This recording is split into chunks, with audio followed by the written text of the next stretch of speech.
just a few days, daylight saving time will end. So that means there will be more light in the morning and it will get dark earlier in the evening. And while people are looking forward to an extra hour of sleep this weekend, I know we are, turning the clock back 1 hour on Sunday can have an impact on your health. So this morning we are joined by Dr. Sarah Cottingham with Lexington Family Practice, Forest Acres, for tips on how to make the transition as smooth as possible.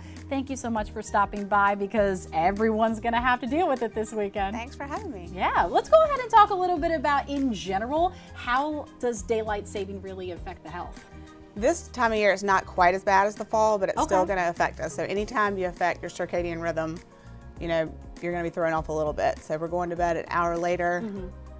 People are still going to wake up a little bit earlier that first week. So we get a little more car accidents, unfortunately, a little bit of increase in depression.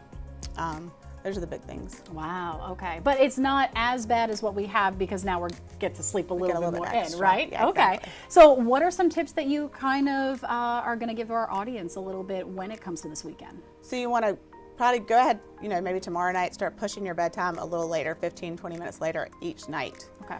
And that'll help a lot, hopefully, for Sunday when you do wake up.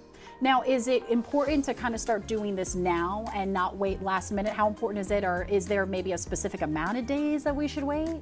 About 3 or 4 days beforehand, if you can start bumping it back about 15 or 20 minutes. That way you're ready. You could wait till Saturday night, but it's probably even better if you can start ahead of time. Especially for kids. I was going to say, so what are your advice for maybe kids or older adults in having to transition with this? Yeah, I would say definitely start earlier, just so your body gets used to it. A lot of times too, if you push your meals times back a little bit, same thing, 15 or 20 minutes each night, so you're kind of getting your whole routine ready. I'll tell you who's really confused: pets. Yes, they are. They're very confused with all of this. What about any type of medication that you kind of recommend with this? Melatonin, if it's, you know, check with your doctor always, but melatonin and low doses can help you fall asleep. They're not going to help you stay asleep, but can help you fall asleep, and you'll take it about an hour before bedtime. Okay, that's not bad there too. So what about kind of just the general consensus of kind of sleeping, and how important is it to make sure that you get, you know, they always say 8 hours of sleep. Is that what you say? Sleep is super important, obviously. 7 to 8 hours for adults and a little more for kids.